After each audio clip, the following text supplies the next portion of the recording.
Assalamualaikum warahmatullahi wabarakatuh. Mari sebelum memulai pelajaran kita niat bersama-sama mencari ilmu.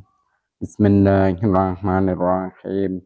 Nawaitu talabal ilmi izalata jahlim an namsim an sairi juhali wa ihya ad-dini wa ibqa al-islami bil ilmi wa daral akhirati wa ridwallahi ta'ala wa syukra ala nikmatil aqli wa nikmatil syahatil badani fadlillahi ta'ala ila hadratin nabil mustafa sayyidina Muhammadin sallallahu alaihi wasallam wa ala alihi wa ashabihi wa azwajihi wa dzurriyyatihi wa ali baitikal mana khususan khasatan ila musma'ata kitab tasirul khalaq. Saya Hafid Hasan Al-Masudi wa jami' talamidi wa masyayikhina wa ma'al bi kutub allati ta'lamna wa alamna sallallahu ta'ala lahumul fatihah. A'udzu billahi minasyaitonir rajim. Bismillahirrahmanirrahim. Alhamdulillahirabbil alamin. Arrahmanir rahim. Maliki yaumiddin. Iyyaka na'budu wa iyyaka nasta'in. Ihdinas siratal mustaqim. Siratal ladzina an'amta 'alaihim ghairil maghdubi 'alaihim waladdallin. Rabbi firli wa liwalidayya mu'minina amin. Mari kita meneruskan pelajaran kita hari ini, yaitu kitab Tasirul Khalaq, yang mana insyaallah untuk hari ini akan menerangkan tentang hak-hak kedua orang tua. Mari kita mulai, yaitu halaman 6 ya, halaman 6. Bismillahirrahmanirrahim. Qala al-musannifu rahimahumullah ta'ala wa nafa'na biha bi'ilmi fid-dharain amin. Hukukul walidaini. Hukukul walidaini utawi iki iku mertilakake pira-pira hake wong tua loro. Hukukul walidaini utawi iki iku mertilakake pira-pira hake wong tua loro. Jadi babnya menerangkan hak-hak kedua orang tua. Al-walidani utai wong tua loro. Al-walidani utai wong tua loro. Huma ya walidani. Huma ya walidani iku sababu dadi sebab. Iku sababu dadi sebab fi wujudil insani ing dalam wujude menungso. Fi wujudil insani ing dalam wujude menungso. Laula ana uhuma. Laula ana uhuma lamun ora ana utawi oleh nemen-nemeni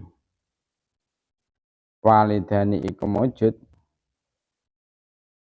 Laula ana uma lamun ora ana utawi oleh nemen-nemeni walidani iku mujud. Mastaroha mongko ora bisa ngaso utawa kepenak sapa al insan.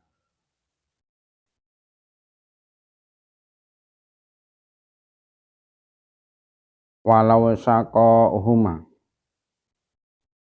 Walaula saka uma lan lamun ora ana cilakane walidani iku mujud. Walaula saka uma lan lamun ora ana cilakane walidani iku mujud. Matana ama mongko ora bisa ngalap enak sapa al insan. mata na'ama mongko ora bisa ngelap enak sapa ingsan. Jadi kedua orang tua kita ini merupakan keduanya orang yang menjadi sebab di dalam terwujudnya seorang insan atau manusia. Nah, jikalau tidak karena susah payah keduanya, jikalau keduanya ini tidak mau bersusah payah merawat diri kita, mulai dari kandungan hingga sampai lahir ke dunia, dan juga sehingga kita menjadi orang dewasa. Andaikan tidak ada susah payah keduanya itu tidak mau mengurusi kita, tidak mau merawat kita, niscaya kita itu tidak akan bisa istirahat, tidak akan bisa merasa nyaman. Begitu juga laula sako uhuma matana ama. Begitu juga jikalau tidak karena kesengsaraan keduanya tidak mau mengalami kesengsaraan di dalam mencarikan kebutuhan kita, maka insan atau kita itu tidak akan merasakan kenikmatan. Jadi kalau kita ingat betapa susahnya, betapa repotnya kedua orang tua kita ini di dalam merawat diri kita mulai dari kecil hingga dewasa. Mulai dari kita masih di dalam kandungan ibu sampai kita dewasa. Maka dari itu kita sebagai anak harus berbakti kepada orang tua, harus berbuat baik kepada orang tua. Nah, berbakti kepada orang tua atau birrul walidain ini merupakan naluri dan fitrah setiap manusia. Sebab dalam jiwa dan setiap orang itu tertanam sifat cinta dan hormat kepada kedua orang tuanya atau ayah ibunya. Sebab kedua ibu dan bapaknya lah yang menjadi sebab kehadiran setiap orang ke dunia ini. Nah, meskipun demikian, di dalam Islam bahwasanya berbakti kepada kedua orang tua itu memiliki kedudukan yang mulia. Banyak keterangan-keterangan dari Al-Quran dan hadis-hadis Nabi Muhammad SAW yang menunjukkan tentang keutamaan berbakti kedua orang tua. Bahkan dalam satu hadis yang sahih yang diriwayatkan oleh sahabat Ibnu Mas'ud radhiyallahu, Nabi Muhammad SAW itu menyebut bahwasanya berbuat baik kepada orang tua itu sebagai salah satu amalan yang paling dicintai oleh Allah Subhanahu wa taala. Nah, Abu Amr As-Saibani itu meriwayatkan pemilik rumah ini seraya menunjuk ke rumah Abdullah bin Mas'ud menyampaikan kepadaku sa'atu Rasulullah SAW sa'atu Rasulullah SAW ayil a'mali ahabu ilallah qala as-salatu ala waktiha Qultu summa iyun qala summa birrul walidain. Qultu summa iyun qala summa jihadu fi sabilillah. Qala hadatsani bihinna walawis tajattuhu lazadani. Di ceritanya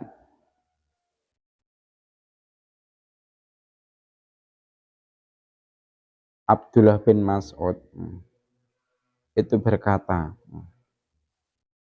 aku bertanya kepada Rasulullah SAW, amalan apakah yang paling dicintai oleh Allah? Rasulullah SAW menjawab, sholat pada awal waktunya. Jadi termasuk amal yang paling dicintai oleh Allah yaitu melakukan sholat 5 waktu di awal waktu. Di awal waktu kapan? Yaitu kira ukurannya sudah masuk waktu, sudah masuk waktu sholat, lantas mengumandangkan azan, setelah itu melakukan bersuci, ya, mungkin wudhu atau mandi. Nah setelah itu menutup aurat, lantas melakukan sholat sunnah yang dianjurkan, sholat sunnah qobliyah. Nah setelah itu iqomat, itu termasuk waktu awal atau awal waktu. Nah ketika kita melakukan sholat pada waktu itu termasuk itu adalah amalan yang paling dicintai oleh Allah Subhanahu wa taala. Makanya kita berusaha sholat di awal waktu. Nah, kecuali kalau dalam keadaan darurat, mungkin ada sebagian dari kita ini dalam keadaan membantu orang atau menolong orang yang lagi kebakaran, atau mungkin ada orang tenggelam, kita menolongnya. Ini kan otomatis nggak bisa ditunda toh. Ketika kita menolong orang kebakaran, ketika kita menolong orang yang tenggelam tidak bisa ditunda. Kenapa? Kalau ditunda nanti ditinggal sholat dulu, selesai sholat keburu habis, rumahnya habis dilalap api. Begitu juga ketika orang yang tenggelam ini kita tunda menolongnya, kita tunda dengan melakukan sholat di awal waktu. Nanti selesai sholat keburu orangnya sudah meninggal dunia dalam keadaan tenggelam. Atau mungkin dari kita ada yang menunggu orang sakit, yang mana di situ ketika sudah masuk waktu tidak bisa melakukan sholat di awal waktu. Karena apa? Belum ada penjaga yang lain yang bisa menggantikan kita. Atau kalau kita tinggal ini khawatir orang yang sakit ini akan khawatir terjatuh atau khawatir sesuatu hal yang tidak diinginkan yang lain.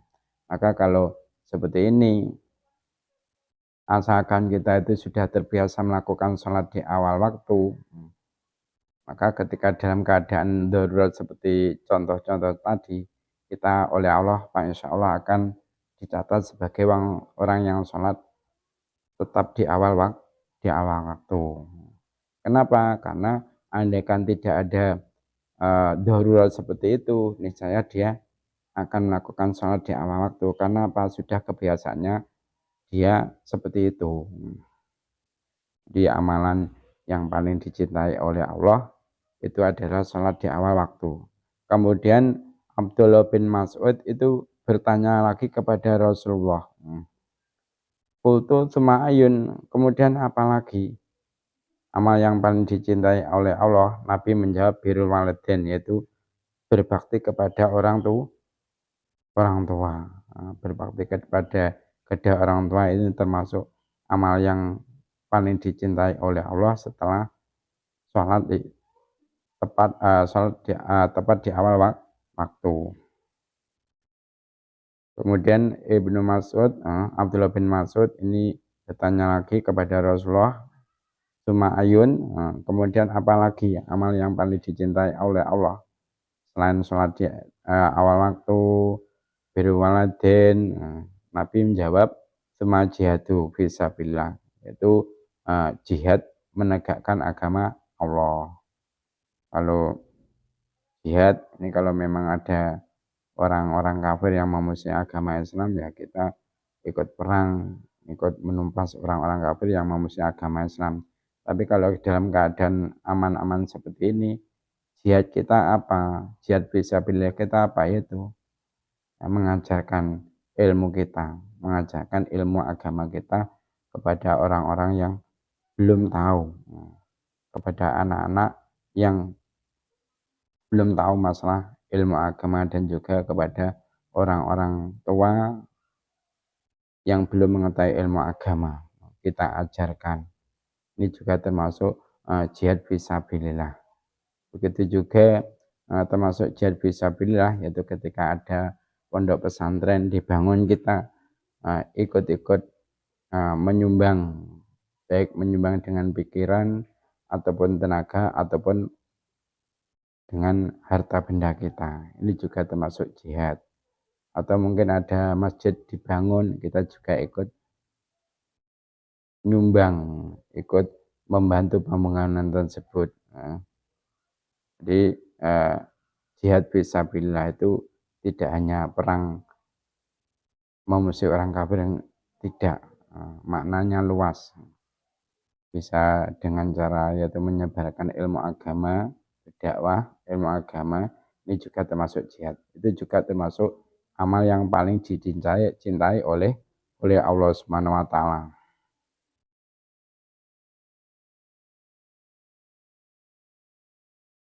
Nah, Ibnu Mas'ud itu mengatakan, beliau terus menyampaikan kepadaku amalan yang paling dicintai oleh Allah.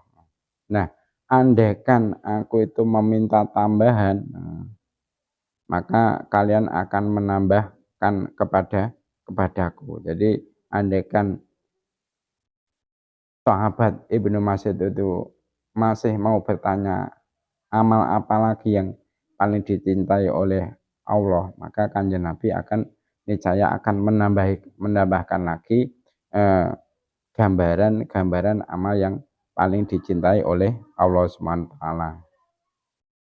Nah, berbuat baik kepada orang tua atau berbakti kepada orang tua itu juga merupakan amalan yang afdol atau yang paling utama. Sebagaimana dalam versi riwayat lain, yaitu hadis Ibnu Mas'ud di atas, yaitu Wa'an Abdillah bin Mas'ud radhiyallahu sa'atu Rasulullah SAW qultu ya Rasulullah ayla amali afdol qala as-salatu ala miqatiha qultu summa ayun qala summa birrul walidain qultu summa ayun qala al jihad fisabilillah fasakatu an Rasulillah sallallahu alaihi wasallam walawis tajattuhu lazadani, ya. Jadi ada hadis lagi yang isinya itu senada dengan hadis yang awal, yaitu dari hadis dari Abdullah bin Mas'ud radhiyallahu, beliau bertanya kepada Rasulullah SAW, amalan apakah yang paling afdol atau yang paling utama? Rasul menjawab, yaitu salat pada waktu-waktunya. Terus lantas aku bertanya, Ibnu Mas'ud bertanya lagi, kemudian apa lagi? Beliau Nabi Muhammad SAW menjawab, berbakti kepada kedua orang tua. Ibnu Mas'ud bertanya lagi kepada Rasulullah, kemudian apa lagi? Nabi menjawab, kemudian jihad fisabilillah. Kemudian Ibnu Mas'ud terdiam dan tidak lagi bertanya kepada Rasulullah SAW. Nah, andaikan Ibnu Mas'ud ini meminta tambahan, maka beliau akan menambahkan kepada Ibnu Mas'ud tentang amalan-amalan yang paling dicintai oleh Allah Subhanahu wa taala. Jadi kita intinya harus berbakti kepada orang tua, mengingat betapa susahnya orang tua kita di dalam merawat diri kita, di dalam mencarikan apa yang menjadi kebutuhan kita. Bahkan beliau berani mengorbankan waktunya, berani mengorbankan tenaganya, berani mengorbankan jiwanya, hartanya demi untuk kita, demi untuk anak-anaknya. Nah, coba sampean perhatikan betapa sengsaranya ibu kita itu di dalam merawat kita.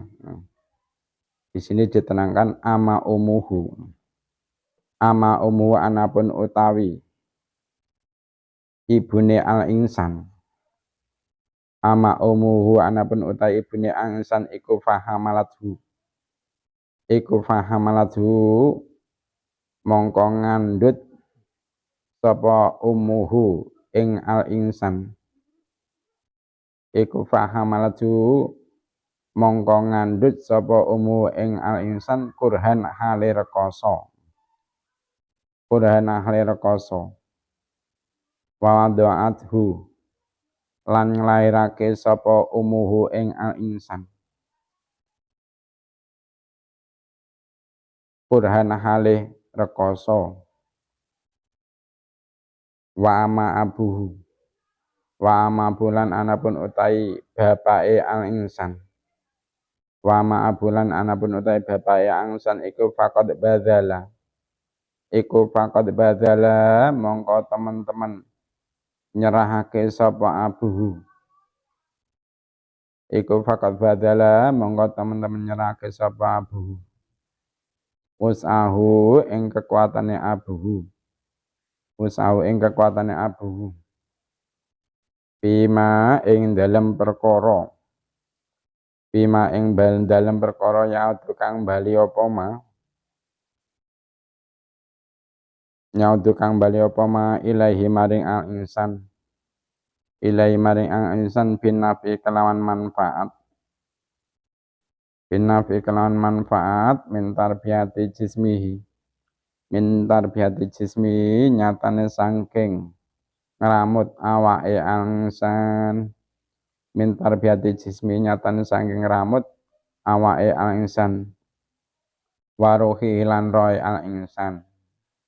Jadi betapa ibu kita itu mereka itu telah melahirkan kita dengan jerih payah. Dan juga kita perhatikan betapa susahnya ibu kita ketika mengandung kita. Ketika kita di dalam kandungan umur 1 bulan sampai 5 bulan. Ini ibu kita ini mengalami kerepotan yang sangat, mengalami kepayahan yang sangat. Biasanya seorang perempuan itu kalau usia kandungannya itu 1 bulan sampai 5 bulan, ini biasanya sering mual-mual, bahkan setiap mencium bau sesuatu tertentu dia mau merasa muntah, gitu. Mungkin mencium bau nasi, mual, perutnya mual. Itu tidak hanya sekali, berkali-kali. Bahkan keinginan yang terbesit di dalam nafsunya ini kadang aneh-aneh, bermacam-macam. Kadang-kala tidak musimnya buah, dia mengendaki makan buah. Tidak musimnya tebu, pengen makan tebu. Bahkan sudah waktu malam, sudah larut malam, sekira toko-toko sudah tutup, ini dia minta sesuatu yang di rumahnya tidak ada, kecuali harus pergi ke toko, padahal tokonya sudah tutup semua. Ini kan juga merupakan perkara yang merepotkan dan juga menjadikan beban pikiran. Begitu juga nanti setelah umur 6 sampai 9, ini perutnya mulai membuncit, mulai besar. Ini beliau juga repot, mau bergerak bagaimanapun serba salah. Mau tidur dengan terlentang terus nggak kuat, tapi akan tengkurap, perutnya besar. Ini gimana? Dan kemanapun dia beraktivitas, kita di dalam kandungan tetap dibawa kemana-mana. Ini juga merupakan suatu perkara yang merepotkan.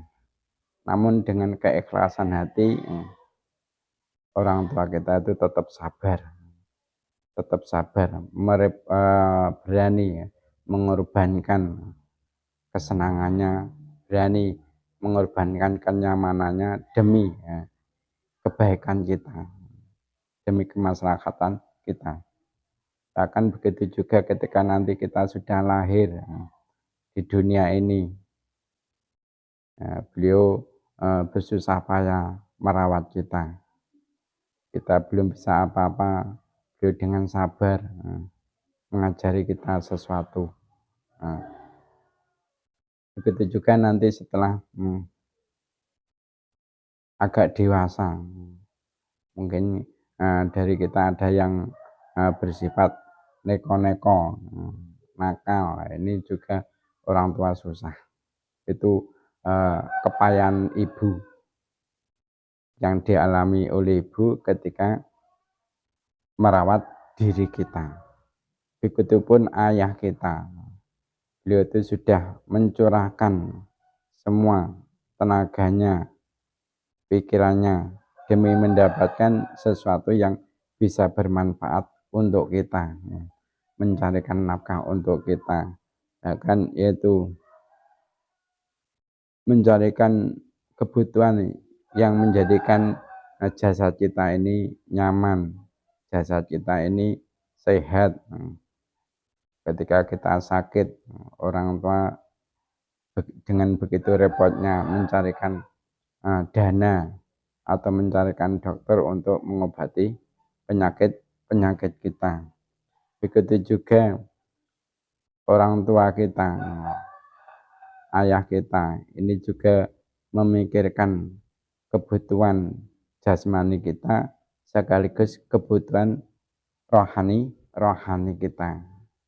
Itu dengan bukti kita juga disekolahkan oleh ayah kita, dipondokkan oleh ayah kita.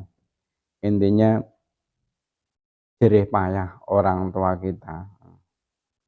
Ini walaupun toh kita itu berbuat baik kepadanya, perbuatan baik kepada orang tua kita yang kita lakukan itu tidak sebanding dengan apa yang dikorbankan oleh orang tua untuk kemaslahatan kita, untuk kebaikan kita. Maka dari itu fayajibu mongko wajib alaihi ing atase al insan apa yadkura yen to eling sapa insan, apa yadkura yen to eling sapa insan nikmatahuma ing olahe paring nikmat walidan, nikmatahuma ing olahe paring nikmat walidan liyaskura supaya syukur sapa al insan, liyaskura supaya syukur sapa insan ing walidan, liyaskura supaya syukur sapa insan ing walidan alaiha ing atase nikmat. alaiha ing atase nikmat. Maka wajib bagi kita sebagai seorang anak untuk mengingat-ingat semua nikmat-nikmat yang telah diberikan orang tua kita kepada kita. Dengan cara apa? Yaitu dengan cara kita berbakti kepada orang tua. Nah, bentuk berbakti kepada orang tua ini banyak sekali.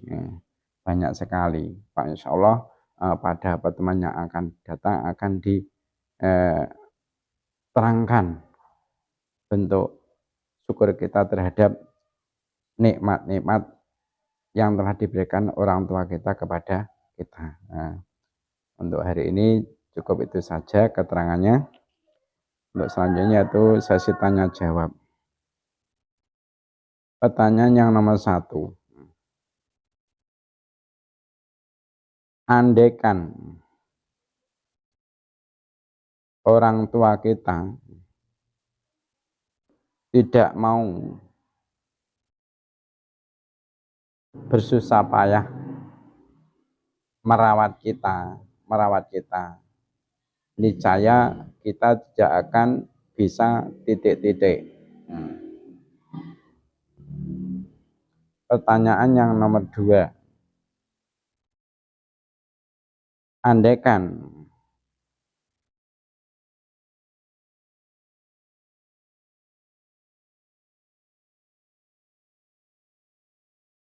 Andaikan kedua orang tua kita ini tidak mau menanggung kesengsaraan,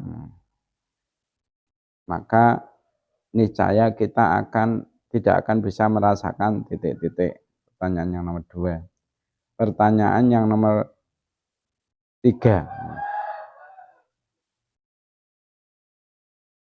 Kesusahan yang dialami ibu kita dalam merawat kita, contohnya apa gambarannya? Pertanyaan yang nomor 4.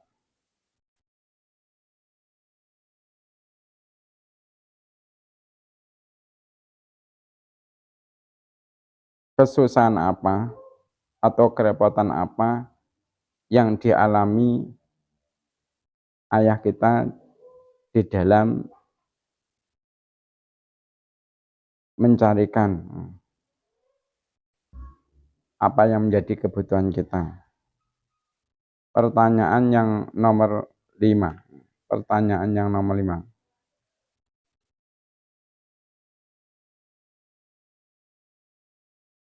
Kewajiban kita terhadap nikmat-nikmat yang telah diberikan oleh orang tua kita kepada kita itu apa?